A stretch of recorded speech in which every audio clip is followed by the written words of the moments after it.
ನವರಾತ್ರಿಗೆ veg ತಿಂದು bore ಆಗಿರುವವರು ಈ ರೆಸಿಪಿಯನ್ನು try ಮಾಡಲೇಬೇಕು. ತುಂಬ ಸುಲಭವಾಗಿ ಹಾಗೂ ರುಚಿಕರವಾಗಿ ಮಾಡಬಹುದಾದ ಪನ್ನೀರ್ ಗೀ ರೋಸ್ಟನ್ನು ನೀವು ಟ್ರೈ ಮಾಡಿ ನನಗೂ ಕಮೆಂಟ್ ಸೆಕ್ಷನಲ್ಲಿ ತಿಳಿಸೋದು ಮಾತ್ರ ಮರಿಬೇಡಿ.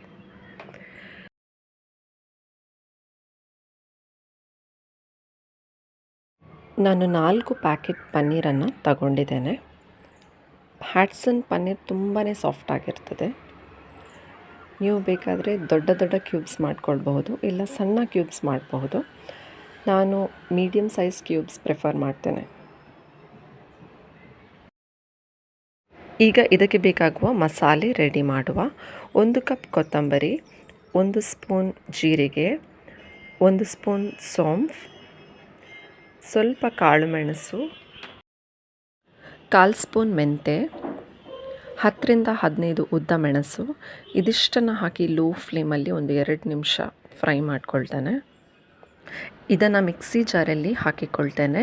ಈ ಮಿಶ್ರಣವನ್ನು ಪೌಡರ್ ಮಾಡಿ 10ರಿಂದ 12 ಎಸಳು ಬೆಳ್ಳುಳ್ಳಿ, ಚಿಕ್ಕ ಶುಂಠಿ, ಹುಳಿ ನೀರು, ಅರ್ಧ ಕಪ್ನಷ್ಟು ನೀರು ಹಾಕಿ ಸಣ್ಣ ಆಗುವ ಹಾಗೆ ಕಡಿದು ಇಟ್ಕೊಳ್ಳುವ.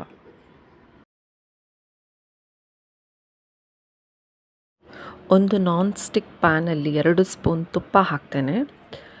ಇದಕ್ಕೆ ನೀವು ಕ್ಯೂಬ್ಸ್ ಆಗಿ ಕಟ್ ಮಾಡಿದ ಪನ್ನೀರ್ ಹಾಕಿ ಲೋ ಫ್ಲೇಮಲ್ಲಿ ಫ್ರೈ ಮಾಡಿ.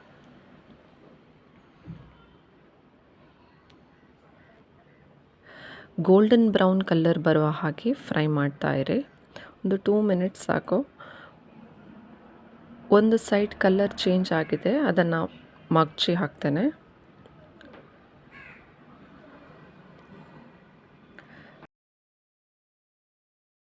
ಈಗ ಪನ್ನೀರ್ ಚೆನ್ನಾಗಿ ಫ್ರೈ ಆಗಿದೆ. ಇದನ್ನು ಬೇರೆ ಪಾತ್ರೆಗೆ ಹಾಕ್ಕೊಳ್ತೇನೆ. ಇದೇ ಪಾತ್ರೆಯಲ್ಲಿ 1 ಸ್ಪೂನ್ ತುಪ್ಪ ಹಾಕ್ತೇನೆ. ಸಣ್ಣಗೆ ಹೆಚ್ಚಿದ ಈರುಳ್ಳಿಯನ್ನು ಲೋ ಫ್ಲೇಮಲ್ಲಿ ಒಂದು 2 ನಿಮಿಷ ಫ್ರೈ ಮಾಡ್ಕೊಳ್ತೇನೆ. ಈರುಳ್ಳಿ ಕಲರ್ ಚೇಂಜ್ ಆದಾಗ ಅದಕ್ಕೆ ಕಡ್ದಿಟ್ಟ ಮಸಾಲೆಯನ್ನು ಹಾಕ್ಕೊಳ್ಳುವ. ಮಸಾಲೆಯನ್ನು ಒಂದು 5 to 10 ಮಿನಿಟ್ಸ್ ಲೋ ಫ್ಲೇಮಲ್ಲಿ ಫ್ರೈ ಮಾಡ್ಕೊಳ್ತೇನೆ. ಸ್ವಲ್ಪ ಬೆಲ್ಲ, 1 ಸ್ಪೂನ್ ತುಪ್ಪ, ರುಚಿಗೆ ತಕ್ಕಷ್ಟು ಉಪ್ಪು, ಸ್ವಲ್ಪ ಕರಿಬೇವಿನ ಎಲೆ, ಇಷ್ಟನ್ನು ಹಾಕಿ 2 ನಿಮಿಷ ಲೋ ಫ್ಲೇಮಲ್ಲಿ ಫ್ರೈ ಮಾಡ್ಕೊಳ್ಳಿ. ಇದಕ್ಕೆ ಫ್ರೈ ಮಾಡಿದ ಪನ್ನೀರನ್ನು ಹಾಕಿಕೊಳ್ತೇನೆ.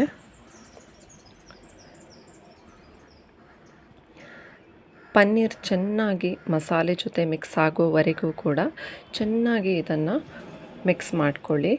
ಮಸಾಲೆ ಚೆನ್ನಾಗಿ ಎಲ್ಲ ಪನ್ನೀರ್ಗೂ ಕೂಡ ಮಿಕ್ಸ್ ಆಗಬೇಕು.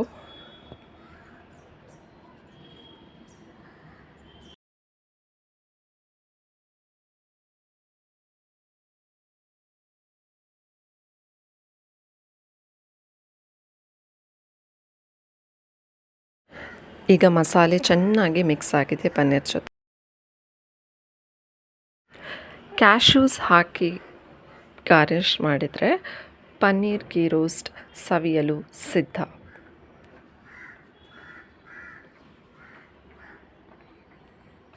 ಇನ್ಯಾಕೆ ತಡ, ನೀವು ಹೀಗೆ ರುಚಿಯಾದ ಪನ್ನೀರ್ ಗೀ ರೋಸ್ಟನ್ನು ಟ್ರೈ ಮಾಡಿ ಹೇಗಿತ್ತು ಅಂತ ನನಗೂ ತಿಳಿಸ್ತೀರಲ್ವಾ?